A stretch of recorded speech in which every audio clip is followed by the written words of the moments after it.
Well, it's fall again, the season for digging out warm jackets and raking leaves. It's also the beginning of the season for auto shows. And as we do every year, Motorweek will be bringing you reports on the newest cars and trucks from the world's automotive exhibitions. We'll start this week in Britain at one of the first major events of the season, the Birmingham Motor Show. Despite the recession, crowds came from all over the country to see what's new and hot in the auto industry, and they weren't disappointed. As you would expect, the focus here is on British car makers, and the locals trotted out their best stuff for the home market. First up is Aston Martin, with the world debut of their luxury super coupe, the Vantage, complete with smoke, music, and the obligatory James Bond girl. This $250,000 cruiser boasts a twin supercharged V8 and 550 horsepower.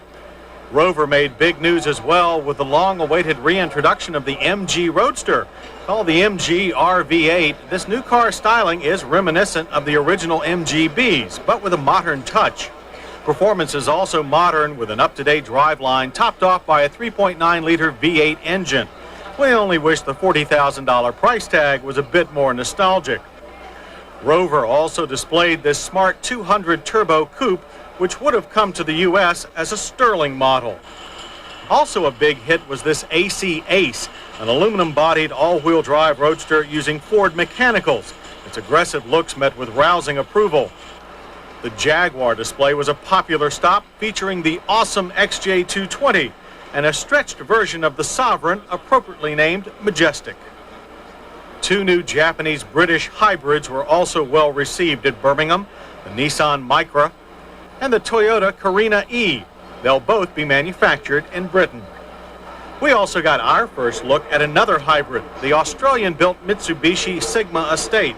We'll know it as the Diamante wagon. Lotus showed off its latest Esprit in both road and racing trim, but the star of the Lotus stand was undoubtedly their Olympic gold medal-winning Lotus Sport bicycle. Definitely not your average Huffy. Rolls-Royce had two intriguing models on display, the Bentley Brooklands, which replaces the Bentley 8 and Mulsanne at the entry-level spot, and the top-of-the-line Continental R, introduced last year but still a showstopper.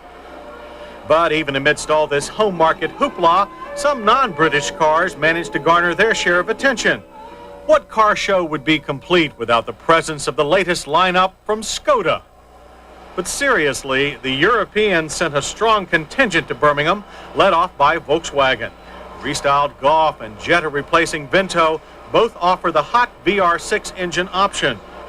BMW showed off an all-wheel drive version of its 5 Series wagon, the 525iX Touring. Many Brits got their first look at several new Mercedes models, including this magnificent 600 SEC coupe.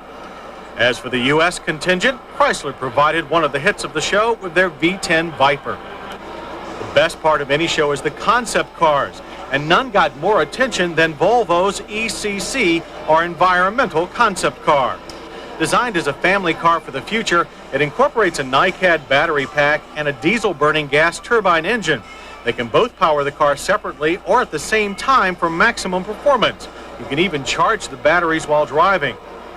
From big to small, fast, exotic, and funny, the diverse Birmingham Motor Show shows why the British motor industry can still support more car manufacturers than any other country in the world.